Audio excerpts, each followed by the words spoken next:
يحكى أن عاشقا قتل قبيلة كاملة وبنى جبلا من عظام سكانها انتقاما لمعشوقته المقتولة غدرا. وأنتم ماذا فعلتم من أجل الحب؟ مرحبا، أنا غزل. من بين كل قصص الحب يلي سمعتوها في حياتكم ويلي رح تسمعوها، هي الأغرب. حكايتنا اليوم مو عادية، كتير قالوا إنها حقيقية والأغلب حكوا إنها من خيال أجدادنا. عاشق نورة بين الوهم والحقيقة. رح ننتقل لغرب الجزيرة، تحديداً مملكة ذيدان.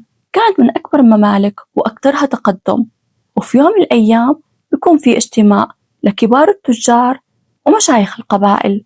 بيدخل شاب غريب حلو وواثق في حاله كتير، بيمشي بكل ثقة وبيروح لعند شيخ القبيلة وبصوت عالي: أنا جاي أطلب إيد بنتك نورة. اتعجب أبو نورة، مين هذا الشاب الغريب جاي لحاله دون أهله أو حتى جاهه؟ سأله بعصبية: مين أنت ومين أهلك وشو قبيلتك؟ رد: أنا ملاذ وبس، وجاي أخطب نورة لإلي، مو لأهلي ولا لقبيلتي، ولو بدك مهرها بحر هلأ بيكون بين إيدك. كل يلي بالمجلس ضحكوا ما عدا أبو نورة. حكاله: بنتي مو للبيع، حتى تغريني بالمال. كان قريب منه رجال حكيم، قال له: وطي صوتك ولا تعصب ولا تحرج حالك قدام الحضور، مبين إنه الشاب مجنون. اطلب منه طلب مستحيل، خلينا نتسلى وتنتهى القصة على خير. بيهدأ أبو نورة وبيحكي لملاذ: على حدود مملكتنا من الجنوب في قاطع طريق عم يقطع قوافلنا يلي رايحة لحضرموت. بيكمل ملاذ: بعرفه، خناد ابن معين وبيملك 500 رجال بيشتغلوا لصالحه. أبو نورة: ايه هذا هو، بدي راسه. كل يلي بالمجلس بيضحكوا من هالطلب المستحيل. ملاذ بكل هدوء: بدك بس راس خناد ولا راس كل أعوانه؟ أبو نورة: خناد بكفي. ملاذ: ورح تكون نورة لإلي.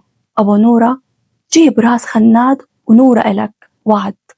ودون تردد طلع ملاذ عشان يجيب مهر حبيبته نورة. كل يلي في المجلس زعلوا على الشاب لأن راح على موته ومستحيل يرجع عايش. وأقل من 10 دقايق دخل ملاذ ومعه راس عم ينقي الدم. الكل خايف ومصدوم.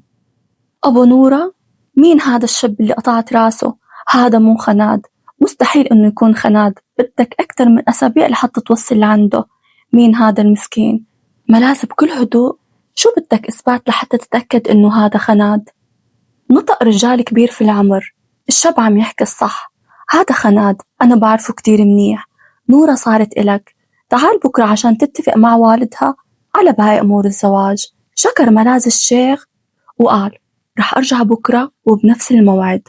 الكل بالمجلس كانوا مصدومين وساكتين لحتى حكى أبو نورة وسأل الشيخ: كيف وافقت على هذا الشاب الغريب؟ رد الشيخ: أنت لعبت لعبة ورح تدفع ثمنها، هذا مو إنسان، هذا جنة، وأنت عملت معه اتفاق وهلأ أنت مجبور تعطي نورة أو رح تدفع أنت والقبيلة ثمن غالي. رد أبو نورة: كون غبي لو عطيته بنتي، بس يجي بكرة رح أفصل راسه عن جسمه.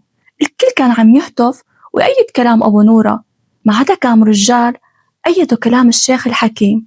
وهو وطالع الشيخ قال عبارة: هذا الشاب مو مجنون، العقل بينقذف نبرة الصوت، واليوم في المجلس ما كان في صوت أعلى من صوتك. سكت أبو نورة وما كان يرد بولا حرف، والكل عم يسأل حاله: يا ترى شو حيصير بكرة؟ في اليوم الثاني كان المجلس مليان رجال ما عدا الشيخ. دخل ملاذ بكل ثقة: أنا جيت حسب الموعد. أبو نورة: ما في اتفاق بيننا، طلع قبل ما تموت. كل هدوء بيطلع ملاذ خاتم مزين بحجر كريم لونه أصفر وبيقول: رح يموت كل يوم شخص من قبيلتك لحتى تلبس نور المحبس. أبو نورة بصوت عالي: طلع من هون ولا عاد ترجع. وبكل هدوء بيطلع ملاذ. ألف فكرة خطرت على بال أبو نورة: شو هالورطة؟ بيجي الرجال وبيسأل أبو نورة: بدك الخاتم؟ بيحكي له: لا، خده لو بدك إياه، شو بدي أعمل فيه؟ الرجال أخذ الخاتم وطلع. وفي اليوم الثاني فاقت القبيلة على خبر: شيخ من كبار مشايخ القبيلة راسه مفصول عن جسمه. ناس تقول إنه مجرد صدفة، وناس تقول عاشق نورة هو السبب. بس القصة ما وقفت هون، 7 أيام و7 مشايخ كل يوم شيخ راسه مفصول عن جسمه. القصة ما عادت مزح، اجتمعوا باقي المشايخ قدام بيت أبو نورة. بنتك لازم تلبس المحبس، وعطوه مهلة 2 ساعة، أو بيلبس بنته المحبس أو بيقتلوه. ونورة بتلبس المحبس غصب عنها، ما كان عنده خيار، لازم يوفي وعده. المشكلة إنه الخاتم مو معه، راح لعند الرجال عشان يرجع الخاتم. بيرفض الرجال يعطي الخاتم، وبيحكي له الخاتم هلأ ملكي وانت تنازلت عنه قدام الكل. بعصبية أبو نورة: انت مجنون؟ كل يوم عم يموت رجال وأنا رح ضحي في بنتي وانت عم تفكر في الخاتم؟ رجال القبيلة ما رح تسمح لك تاخد الخاتم. الرجال: ساوي شو ما بدك، أنا ما رح رجع الخاتم، أنا ما سرقته منك. بيرجع أبو نورة لعنده شيوخ القبائل وبيحكي لهم شو صار. المشايخ: الرجال معه حق، ادفعلوا تمن الخاتم ولبسوا لبنتك قبل ما تنتهي 2 ساعة. بيرجع أبو نورة لعند الرجال الطماع يلي طلب منه كل أملاكه تمن الخاتم. ما بيكون قدامه خيار، بيتنازل عن كل أملاكه وبياخد الخاتم وبيرجع على بيته يلي ما عاد بيته. ودخل لعند بنته نورة، كان مكسور والدموع مغطية عيونه. أنا آسف يا بنتي. نورة باست راس أبوها: أنا بفتيك بروحي. ودون تردد لبست الخاتم، وأقل من دقيقة غابت عن الوعي كأنها نايمة. ضل الأب يراقب بنته بهدوء وعجز حتى اختفت بلمح البصر. انكسر الأب، خسر كل شيء بسبب غبائه. ترك القبيلة وراح مشي على الحجاز، لأن ما عاد بيملك حتى حصان. فضل إنه يموت في الصحراء أهون من حياة الذل يلي رح يعيشها في القبيلة. هو ماشي بالصحراء قبل ما يفقد كل قوته، سمع صوت جواد عم يقرب منه، وكان على هذا الجواد ابن عمه نصال. طلب نصال من أبو نورة يطلع معه، حكاله مستحيل أرجع على القبيلة. نصال بكل حزم: ما رح نرجع على القبيلة، بدنا نرجع نورة. دون تفكير طلع معه وراحوا على مكان اسمه وادي تربة. موجود في هذا الوادي أقوى ساحر، وهو الوحيد اللي ممكن يرجع نورة.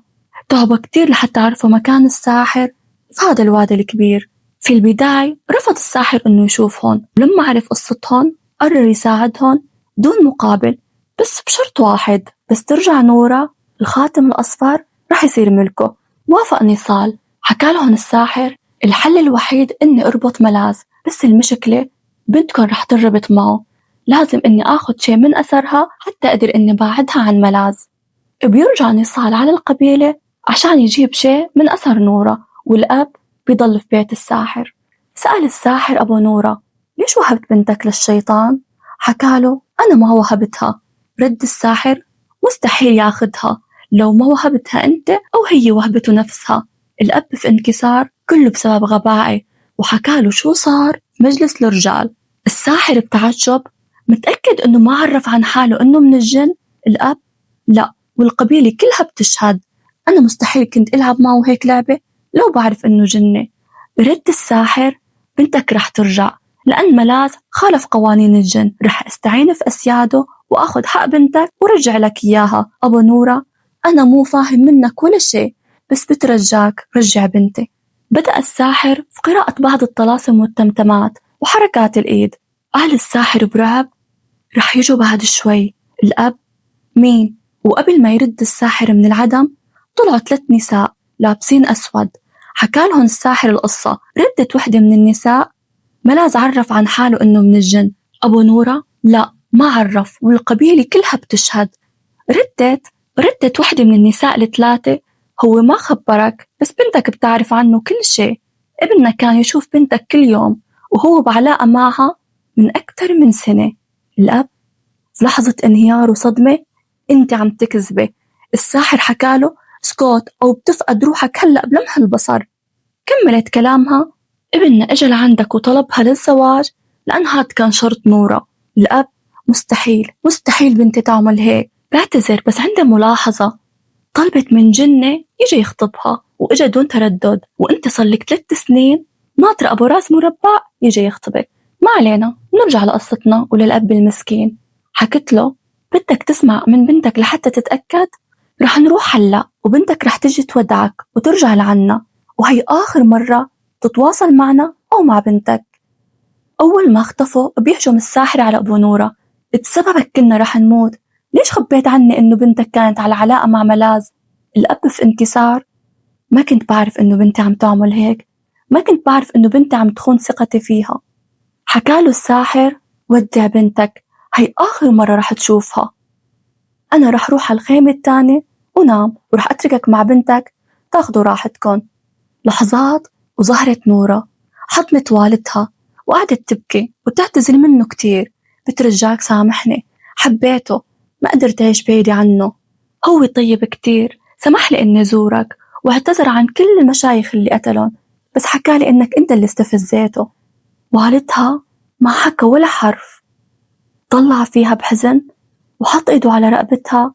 ما شال إيده عن رقبتها حتى فارقت الحياة. قتل بنته دون تردد أو حتى ندم. اليوم الثاني دخل الساحر، شاف جثة نورة على الأرض وجنبها والدها دون راس. وصل نصال بنفس اللحظة ومعه أثر من نورة، وأول ما شاف الجثث على الأرض هجم على الساحر. شو عملت؟ حكاله الساحر صاحبك حكم على حاله وعلى قبيلته في الهلاك، اوعك ترجع على القبيلة. هذا الشيطان العاشق رح يشرب من دمكن وما رح يشبع أبدا. بس نصال ما رد على الساحر، رجع بسرعة على القبيلة لحتى يحذر الناس. الساحر استغل الفرصة، أخذ الخاتم من إيد نورة ودفنها مع والدها وترك الوادي. ملاذ ما ترك حجر على حجر في القبيلة، دمرها في الكامل. وبعد ما كانت من أشهر الممالك صارت مهجورة، حتى العصافير بتخاف تسكنها.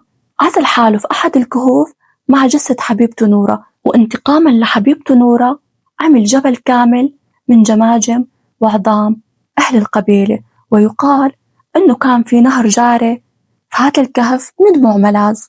وهيك خلصت قصتنا. كنت رح أحكي لكم يا ريت لو يحبني شي جنة، بس هاي الأمور غلط نحكي فيها حتى لو من باب المزح. انتبهوا إنكم تقربوا من أي شيء بيخص عالم الجن، لأن مزحة بسيطة ممكن تدمر عيلة كاملة. دمتم في رعاية الله.